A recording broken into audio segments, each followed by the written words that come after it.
the Primitive Patterns Podcast. It's time to live your mystery.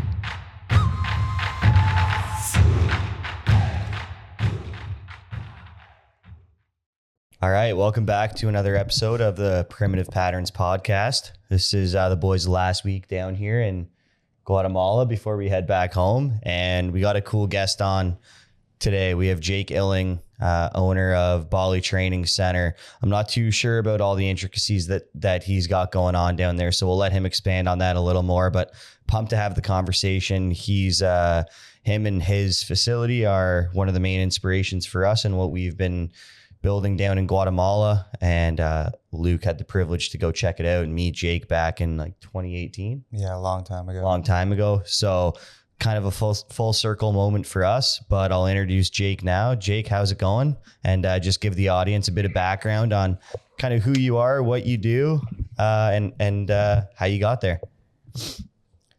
Yeah, cool. Thanks for having me on, bro. Man, it was a pretty, wild journey how I got here. Background was in Muay Thai. So my fitness journey started from kickboxing at a very young age. And after I finished kickboxing, my kickboxing career didn't really go to plan. Had a big injury, couldn't fight anymore. Didn't really know where I was going after that. And then, found fitness, fell in love with fitness, basically became obsessed with it. Kind of got me through life when I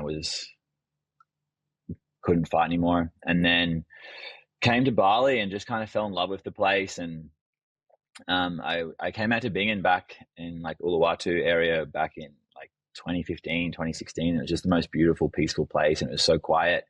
And I really wanted to call this place home, but there was no gym out here. There was nothing. It was like 2-3 restaurants.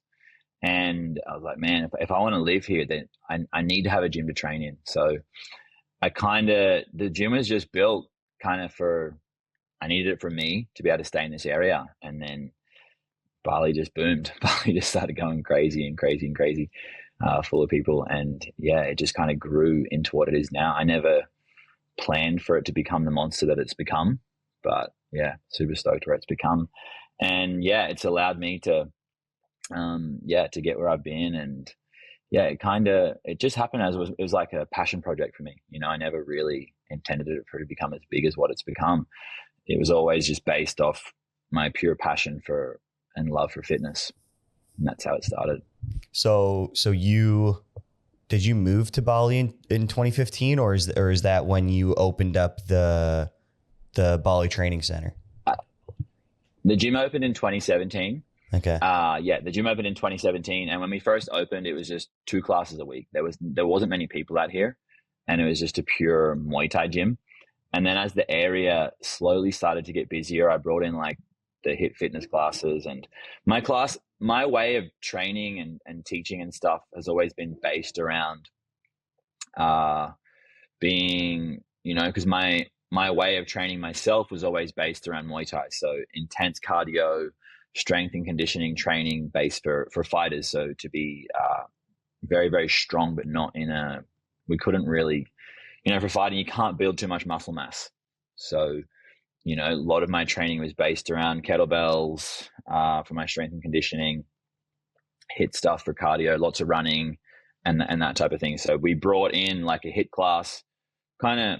It's pretty hard because a lot of the people who do kickboxing, they have elite cardio. So the HIIT classes were hard, and then they just started to boom, and all the classes were kind of just different to what other gyms sort of do. It was just kind of how I was training myself functionally.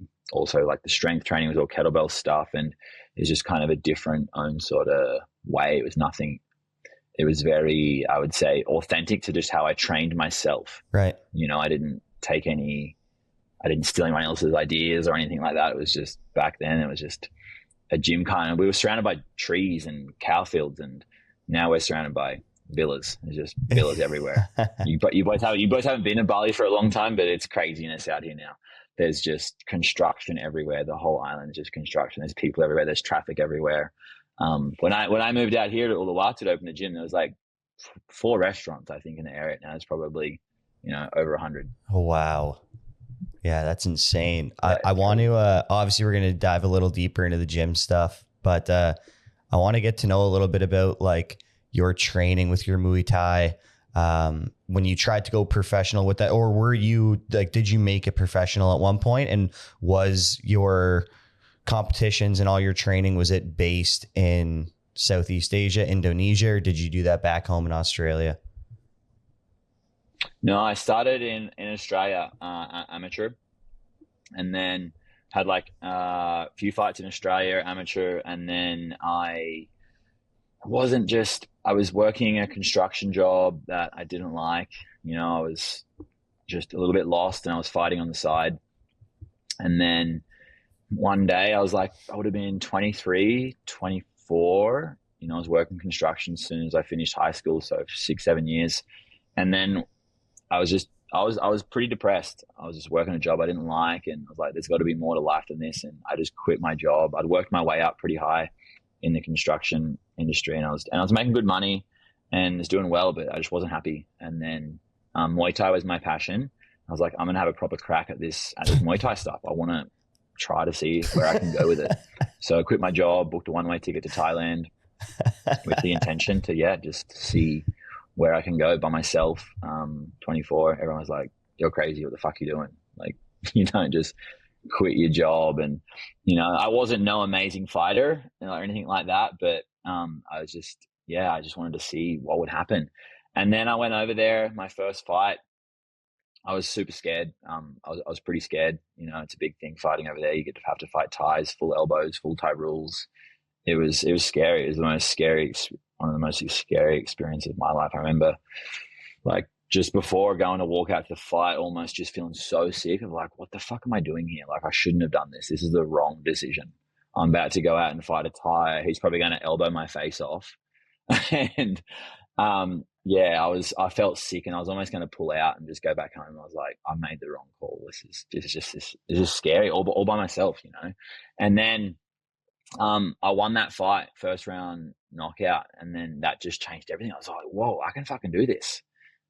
I can, wow. I kind of like shocked myself and gave myself that confidence. And just also too, like, from that, it just changed my whole direction of my whole life. I was like, fuck, you can take risks and get shit done. I took a big risk, and straight away it paid off. And then from that, after a few more fights there, I was doing good. And then I had one fight there where me and this boy, we just had an absolute war with each other. It was pretty brutal. He really hurt me. My leg got destroyed. My shin bone got absolutely destroyed. And I destroyed his face. We just went to war with each other. And then after, I think it was like the fourth round, the referee stopped the fight because my shin bone had actually split open from a shin collision. Like, I'd kicked his knee, and my shin bone had split open, and I wanted to continue the fight, but the ref was like, no, your shin's so bad. And I was very lucky that he did call it off, because my leg went into a spasm for like 24 hours. I had to go to the hospital the next day and get x-rays on my legs, and there was like big hairline fractures from my leg. And then I got an infection on my bone, some weird infection. They didn't quite know what was happening, but my bone was like releasing fluid, and I had to get syringes in my leg every day to suck fluid out. And so that was the end of the kickboxing career. It only lasted, like, I was there for like, I think 10 months.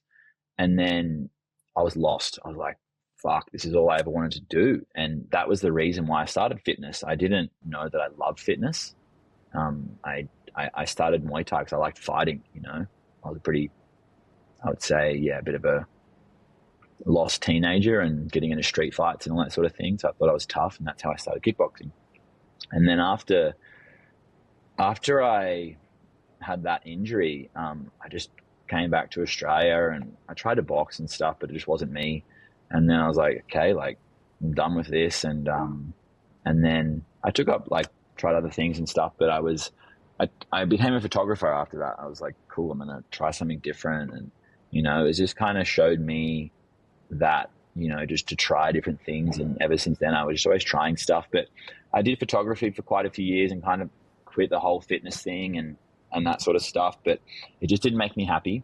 And after that, I wasn't really training. I was drinking, and I would start smoking cigarettes, and I was partying a little bit too much. And I wasn't in a very good headspace. And then, I wasn't in a good headspace. got into a few street fights, and then I wasn't too well because I didn't know that, I didn't know what fitness does for me and how it could help me mentally. And then a few things happened, and I ended up going back to Thailand just to see how it would feel, just training with no intention of fighting. And as soon as I went back there and started training again, I would have been like probably 26 or 27. It was like I'd taken a drug. I was just like, oh my God, I can breathe again. I'm back to me. I found myself again. And that's, ever since then, I've just been obsessed with fitness. It's just, would you say a part fitness of my is something everyday life. like for you with fitness? Has it been something throughout your whole life, like once you have got into it, that it's just been able to like recenter you and put you down a good path? Like, I just would like you to just explain a little bit like what you feel a hard workout does for you, just as far as like, obviously there's the physical side, but what does it do for you mentally, and what does it allow you to get out of like your day, your week, and why are you so passionate about it? Yeah. One thing for me is that I've never looked at fitness as the physical benefits. For me are just like a side product of why I do it. For me, it's always been the mental benefits. It's, for me, definitely outweigh the physical benefits. Having a good looking body is just the byproduct of the exercise that I do, that helps me be good in my mind. And I feel sorry for people that never get to have that feeling. When I meet some people and they're like, oh, I don't train, I'm like, I don't know how you do it. But yeah, for me, it's kind of hard to explain because I don't know. I went through a time when I finished Muay Thai and I wasn't training and I was messed up. I would have way too much energy, and not knowing where to put that energy, I would resort to drinking and partying and drugs and smoking and that kind of thing. And for me, just it's always been about the mental, the mindset that it gives me on. And just basically, I got ADHD, so it sort of helps me balance my energy out. I do have a lot of energy, and if I don't train, like, I don't really sleep that well.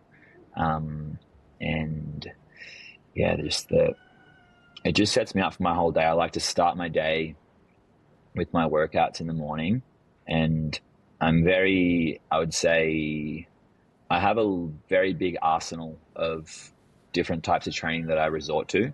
So it allows me to always not get bored of one type of training. Like last year, my whole year was based around running. I just ran from like January. I was like, I'm going to see what I can do running. I've been to the times where I'm like, cool, I've seen what I can do fighting. And then my training always changes. People always ask me like, what's your training program? I'm like, dude, honestly, it changes every month. It just depends how I feel that day. Some days I feel like doing a way more based strength day, depends what's going on in my life. And, life's always has its ups and downs. And for me, I've had things go wrong in life and things not go to plan and hard things happen. And for me, one thing that I try and teach people is like, your body is always there for you. You can always resort back to your body and your training. And no matter what, that's how I've always been in a certain way. Like when something's bad happened in my life or something, I've been selfish and just gone, cool, I need to resort back to my training. This is what I know fixes me, instead of turning to the bottle or turning to drugs or turning to, other things to numb your pain. I've always turned to my training to fix myself when I go through difficult times. Yeah. What are some other things you do day to day? Because I know a lot of people that probably follow you and see your stuff, they see a lot of the physical side, but what are other tools and things that you use just to keep yourself like heading towards you want to be and feeling good mentally and physically? Yeah. So I start my day. I wake up pretty early. And I'm 30, I'm 36 now. I've done a lot. I've got a beautiful 3-year-old daughter now. And so living here, I just kind of try to start my day pretty early. I'm up at like 5:30. I have my coffee at 6 a.m. And then I like to write a lot now. It's one big thing I've been really big on that's helped me over the last few years, is writing a lot. I write I pretty much write every single day. I'll start my day with writing about how am I feeling, and I'm a huge writer now. I write all the time, and it's just really, writing is one thing that's really helped me a lot, just to be able to go back and just look at my mindset at certain different times. And I opened another business here too, like 2 years ago, like a recovery center. So I'm really big on the recovery and the ice baths and the saunas, and which I'm sure you guys are aware of. And start my day with my coffee. I come home from that. I have a pretty beautiful morning routine here. It goes from the coffee, get back home, I walk my Rottweiler, then I take my dog for a walk, a little bit of work, and then I'm in the gym teaching class. After I teach class, I train myself. So I'll always train myself after teaching. And then after I train myself, I'll go do recovery, sauna and ice bath, have some lunch, do a bit of work because it's the hot part of the day, surfing, and just, always keeping pretty active. Living the good life, for sure. It's a good life here. Well, we have lots of, that's the different thing here is, I'm from Australia, and I go back there sometimes, and it's just everyone's hustling 9 to 5, and everyone's just work. And there's not so much of the fun life here. So, living here, not many people work a 12-hour day here in Bali. It's a lot of fun, and everyone's like similar mindset, and it's a beautiful place, but it's changing a lot very fast. It does have its positives and negatives of the change that's happened here over the last 5 years, but you just sort of go with the flow, and I just try to put my attention to the positives that it's given me, the positives of the growth in this place, of, made my gym boom, made my recovery center that I've done boom, and this place is just booming. So it's really, I'm very grateful for everything that it's given me. Yeah. I want to touch back on what you said about, for you personally, when you exercise, you utilize that as a tool for making you feel good energetically, making you feel good mentally. And I feel like anybody that's been through that journey or that experience with utilizing exercise on a frequent basis, they could probably come to the same conclusion. And I've definitely found that with, maybe you could attest to this as well. We run a gym back home in Canada, whether it's the clients back home or whether it's the group class clients that we now have in Guatemala. A lot of people may come to us with a certain expectation of, what the workouts are going to do for them. But pretty soon after they find consistency within the gym, everybody says the same thing. They're like, I do it for, the energy that you guys provide, what it provides me and my energy, and also how it like trickles in to the rest of my day. Because most of the people, even that come to us back home or here, they're business owners. They have busy lives, whether they own a restaurant or whatever it is they do. And they may have come to us with the goal of, I want to get a 6-pack, or I want to lose X amount of pounds, or I want to build X amount of muscle. But once they get into it, exercise, in my opinion, it sounds like yours as well, the best thing that tool provides you is the mental clarity and the energy to deal with whatever stressors or whatever challenges that you got going on throughout the rest of your day. When it comes to your clientele in Bali, would you say, because I feel like it can be a little different, like there's a lot of that influencer, bigger demographic of people than there is here in Ep31. It's still a small town. Would you say do you see that theme as well, where some people come to you with a certain expectation, but then they come into your facility, they feel the energy, they feel what their energy feels like leaving, and then their mindset almost shifts a little bit as to what they're going to use that tool, which is exercise, for? Yeah, for sure. 100%. Like, it's when people come in and they be consistent, and I've seen the biggest shifts in people's mindset and in people's lives. And I feel when you're authentic and you've experienced, like how I fell in love with exercise, what it gave me so much, I feel that energy just naturally gifts to other people. And some of the experiences I've seen people go through in the gym, it's just, I've seen some people come in. I've seen one lady one time cry after training, just saying like, "Oh my God, like that was just so, I forgot I was training, having so much fun." And really just seeing people, completely change their whole lives. And I'm very big on energy in a gym. I'm also like that with my other trainers that I bring in. I'm very big on the energy of a space. I'm obviously like, it's still also very important about, like the skill levels of the trainer, but it's very, with my gym, I built it off myself, and when I built the gym up, it was all off me. So that was like a hard thing as me, is like I built the gym off me for so many years, and then I was like, whoa, I've kind of created this monster that was built off my own image. So it was difficult for me to sort of, once it got to the size where it is now, take that step back. And now, I've got like great trainers in and stuff. And but yeah, 100%, like what you're saying, that the changes I've seen in people is, it's really, really huge. And also too, like, one of the things that I love about the gym, and I'm sure you guys see it too, and it's become, I find it amazing, like some of the people that have met through the gym. There's been some beautiful stories of people who've met each other in the gym, who've ended up gotten married, had businesses, beautiful relationships, and that type of thing. Because when you meet someone in the gym, like, you see the real person. There's no makeup on. Here in Bali, man, like, we're covered in sweat. You see the real person there, and you're both trying to better yourself. And that's probably the most beautiful thing that I see, is the amount of all the friendships that I've gotten through my life. Like, all of my, like, most of my, like, pretty much most of my best friends I've met through the gym, and a lot of people have met all of their new best friends, and people have been married from the gym. And there's been so many, beautiful couples that have met in the gym. And it's just, it's a really beautiful thing when you see that happening. Like, a lot of people, when they come to Bali, like, some of my friends, they'll go, I'm like, bro, you don't need to go to the club, just come to the gym. You're going to find you got a way better chance of meeting a beautiful girl in the gym. You're not going to have drunk eyes on. You're going to know what she looks like. Yeah. And it's same for the girls too. A lot of the girls, like, I'm like, instead of going out and meeting a guy drunk at a club, come to the gym. You're going to meet a guy who's trying to better himself, who's healthy, he's fit, he's trying to, and you can have a good conversation. You can see them for who they are.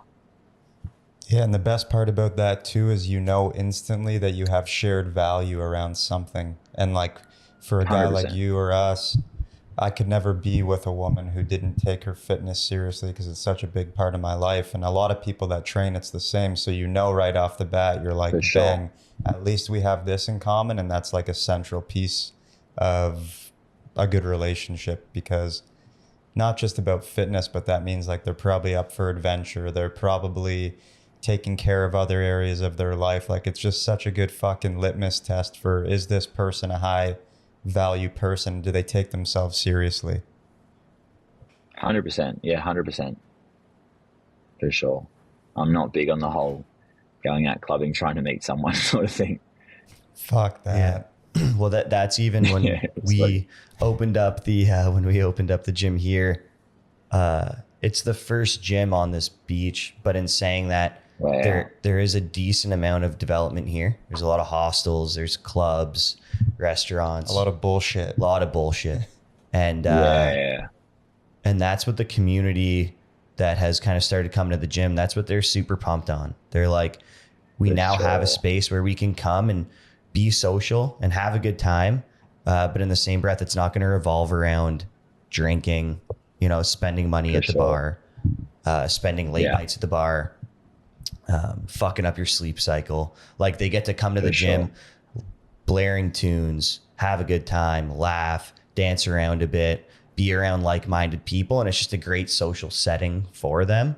And that's one thing that's been amazing for us, is just to be able to see that grow in this community. As I'm sure, when you got to Bali and you decided to open up the training center and do what you do, there was obviously the financial aspect to it. You wanted to make some money, you wanted to offer workouts, but just feeling the energy and like the heartbeat that a gym can be for a community of people that really, really value it and need it is something that's been so incredible for us. And I'm sure it was the exact same for you.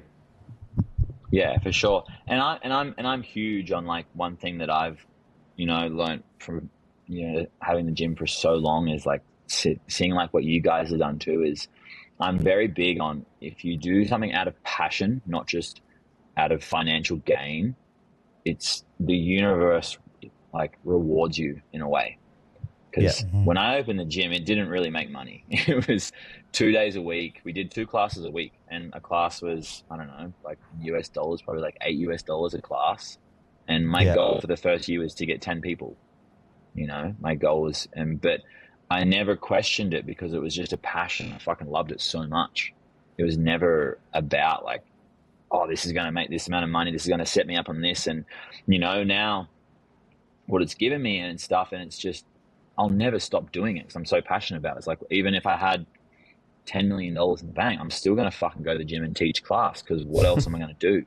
You know, I still like, you know, I was just in Brazil for a month, and I still love to take time off. But, you know, there's only so much sitting down, relaxing on a beach I can do before I start to get a bit antsy. I'm like, man, I need to like go back to work and teach again and do stuff and train too. Like when I go on holidays, and I just got back from Brazil, and I was training, but not training like how I train here when I'm here.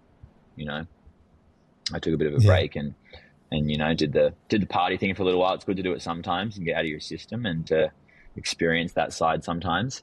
And then but I'm very big on just, you know, if you're purely doing something that you're so passionate about, the universe rewards you in this way of just gifting you and the financial gifts that come with it.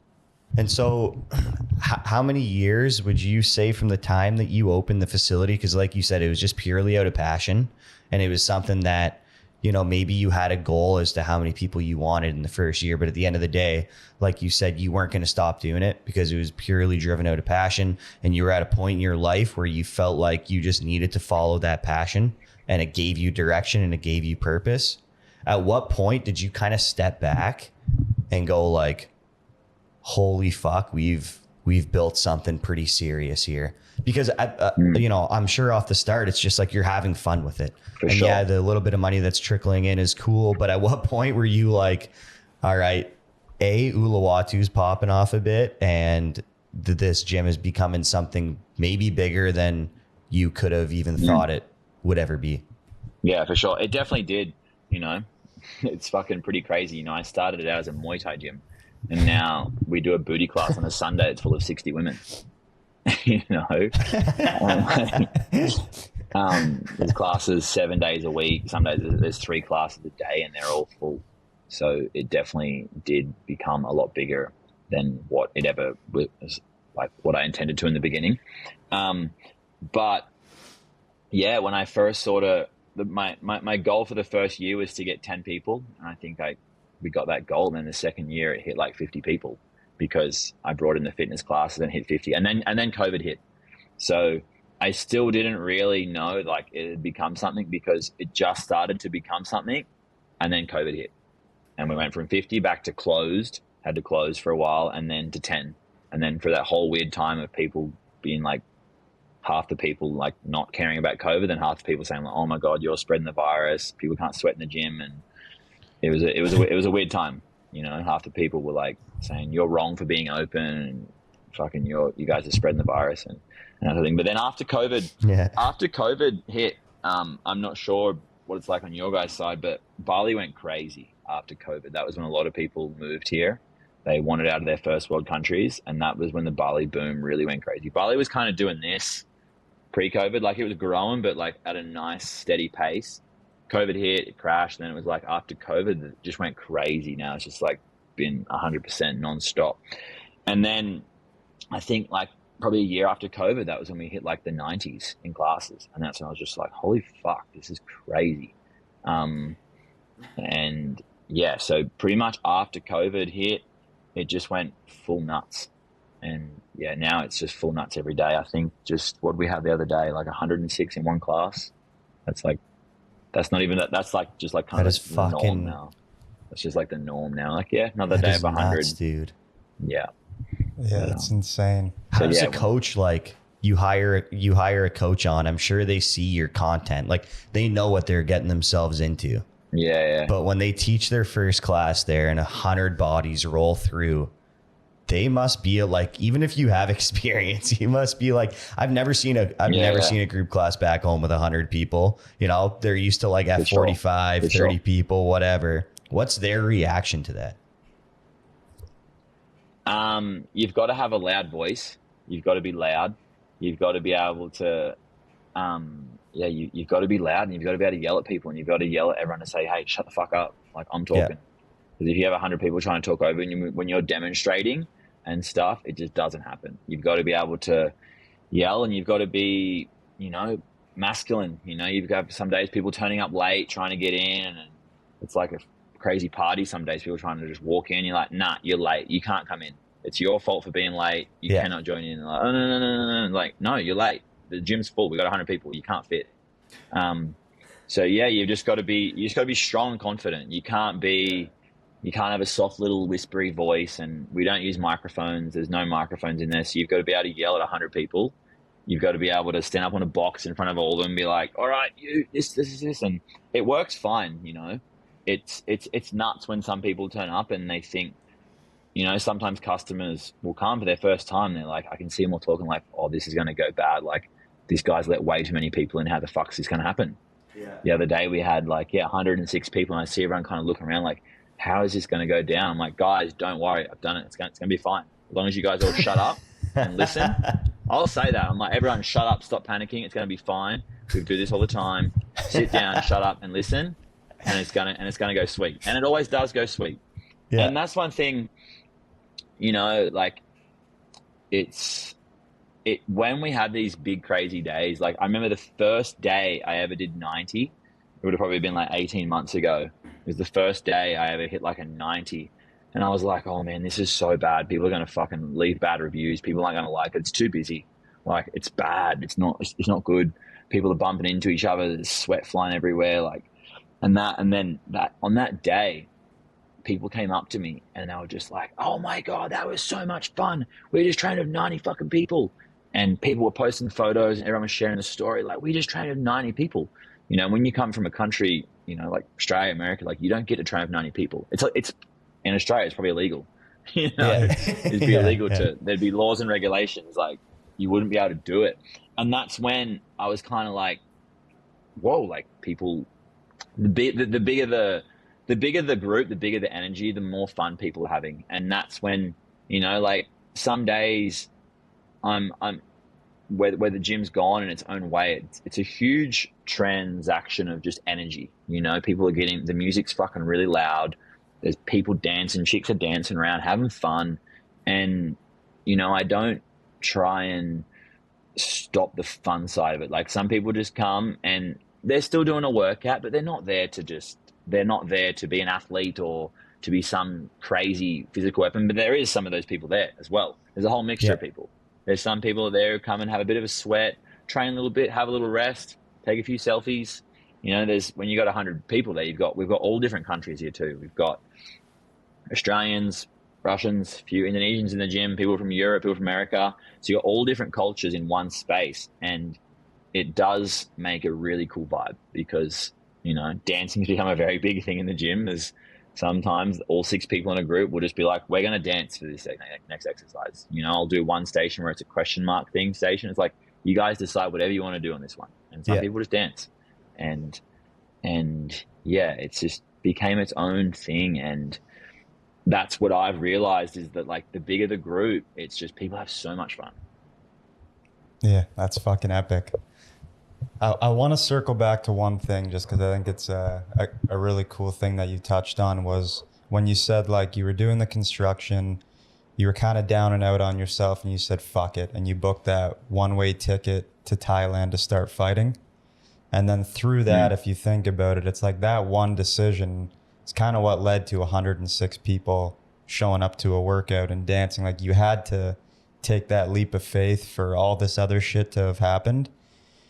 How, like, when you took that risk and made that decision, I'm trying to think of how to say this. Like, how did you what made you firstly do it? And secondly, what gave you the balls to just be like, I'm doing it, whatever, and I'm going? Because I think a lot of young men, they get stuck doing shit that they hate. and then they go 10 years For down sure. the line and it's too late to take that chance. So what allowed you to do that? And like, what advice would you Sure. give to a 20-year-old dude who's in the same position? For sure. So I started in construction soon, pretty much straight out of high school. My dad was, a really, really hard worker, and I was sort of taught that like your job is something that you don't enjoy. I was sort of told by my dad, and back in the old school, he was quite old school, and I was always kind of taught that work's not something you enjoy. It's not fun. You don't love what you do for work. He didn't, love his job, and and I kind of didn't really, I kind of got put into a job. I didn't know any better, and I just thought work was a thing you hate. And I worked fucking hard, man. For a young kid, I started working when I was really, really young. I started working at like 14 after school. I was always a hard worker. Um, but I was always like pretty driven by money as well. I was working hard and just trying to save money. And then when I was starting the construction thing, as soon as I was 18, I moved away and I was working with grown men at the age of 18. I was living on a construction site with a bunch of guys who were all 35 into their 60s. They were going to work, and I was doing my training every day after these guys would all go to the pub every day, and I would go and do my training, and I just didn't fit in. And I was so lost, and I remember just like I was always so confused how these guys loved it so much, and I just felt so different. Why don't I love it like them? And they'd all be bragging about like, check out my new drill, or check out my cool new hammer I bought. And I was just like, fuck, why don't I feel like this? Like, I don't give a fuck about your drill. And it was like this for years. I was like this for so long, and they would be stoked on their new toolbox, and they would keep their toolboxes all tidy. And my toolbox was a mess. I didn't have the prettiest toolbox, and I was good at what I did, like the construction thing, but I just would always be like, I remember like just sitting some days just drilling concrete and in the most shittest positions, like under houses and just in the most worst place. And I just always be sitting there going, there's got to be more to life than this. I was just like so confused. I was like, fuck, there has to be more. And I'd buy scratchy tickets. I remember like back then I'd buy scratchy tickets. Like, fuck, I was always trying to just get some money so I could get myself out of this like job that I hated, And then it got to the point where I had like a long-term girlfriend, and I was just doing the normal life, the boring life that unfortunately most people get stuck doing. I was gonna get a mortgage, buy a house, probably get stuck into that job forever because the mortgage would have been so big, and it just was, I was scared. And then me and my girlfriend broke up after 6 years, and I would go to work. I was away working in the bush, and I got so depressed. I was really, really depressed. And I couldn't work anymore, like physically or mentally, because, I was pretty high up in the construction. I was running job sites, and I was 24 and I was running job sites and that kind of thing. And I physically couldn't work anymore. It got to the point where it was too dangerous for me to be at work because, I was overseeing big construction, like sort of projects, and I just couldn't do it. And I told my boss and told my family and that. And I was like, to my boss, I was like, man, I'm so sorry, but I can't be here anymore. I'm fucked. I'm an absolute mess. I don't know what I want to do with my life. I'm depressed. I'm sad. And then I was like, the only thing I can think of I want to do, I want to go and try this fighting thing out. And I did it. And yeah, I was pretty bad because me and my girlfriend broke up, and I was like, tried the whole going out drinking, partying thing, and tried that, and just tried different things to try and fix myself, but nothing worked. And then I booked that one-way ticket to Thailand, and I owe everything to Muay Thai. I still give back Muay Thai to what I can, because without Muay Thai, I wouldn't be where I am, and it set me up to be, live a beautiful life. And I have so much gratitude for my life.